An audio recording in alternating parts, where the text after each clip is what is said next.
Hello my friends, it's wee Paddy from across the shuck and you're very welcome to the channel. This is a Fun Knife Friday and I haven't done one in ages because I sort of ran out of knives that were fun knife, but this was found at the back of our cutlery drawers and it's the mucky cutlery drawer if you like. I hadn't seen it for years. This is an old Ganzo knife, part of the old F series, wasn't it? The F755 chef knife. And like in the title, I've called it the Ganzochef. Long before the Spidey Chef, there was this. And what a fantastic little knife it was.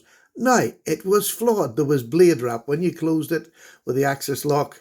Still does it, but it needs a bit of an oiling. I haven't done anything to this because I'm going to make this my project for the beginning of this year. I'm going to see if I can clean this up, get some sandpaper and sort of make a wee bit of it. The edge is absolutely ruined.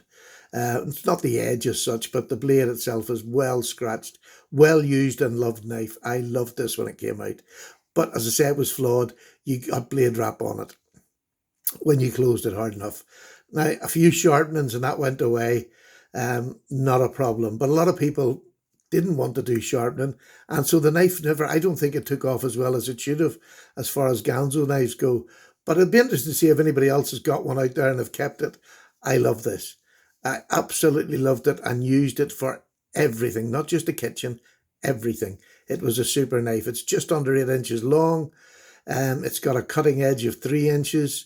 It's got the G-lock, which is absolutely fine. Once I get a bit of oil in that, it'll be absolutely fine. But a lovely knife. I say that high flat ground, I'll be able to get a bit of wet and dry sandpaper and I'll try and get rid of some of these scratches.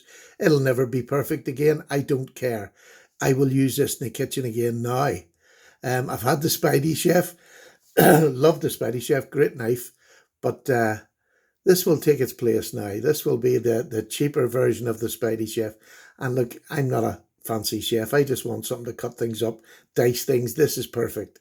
And I'd rather use this than go and buy a deer knife again, to be honest with you, for that sort of work. But it's amazing. It's kept to it. It's 440C. Isn't it 440C? Yeah. Yep, it's 440C, which is great for the kitchen. And look, it's lasted. It's been years lying in the drawer. It was probably never dried. It was just washed and thrown in. 440C is a really good stainless steel. And it works. This still looks as good as a day. It's actually got lightning holes. I just wonder what weight this is. It doesn't feel particularly heavy, but I'll just see what weight it is. Oh, let's turn it on first and see if that works. It's usually a good idea. It is 3.8 ounces. No, it's absolutely fine for a good solid kitchen knife. So, is there anybody out there still got one, still liked it? Still uses it even, because this is going to come back into use again. Definitely, I'm going to take the edge way back and I'll do a video of the sharpening of that on my sharpening system and put a really nice edge on it, get a nice even bevel, and then I can just strop it or do it by hand after that. I always like when I'm doing a regrind, or not a regrind, putting in a new edge.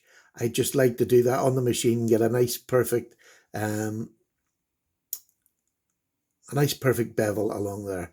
So, what do you think? Fun Knife Friday? I think this definitely goes into the mud, but it's a fun knife with a kick. It can work. It is a fantastic working knife. Love it. So, I'll just give you a little size comparison. This would be a Delica, or the same size. This is the Ganzo sort of Delica copy. So, yeah, it is much bigger, as you can see. But it's not cumbersome or heavy. It really is just a nice knife to have in the collection and to use, not just a collection knife to use. So there you go. What do you think of that? Let me know down below, and I'll speak to you later today with another video. Take care. Bye-bye now.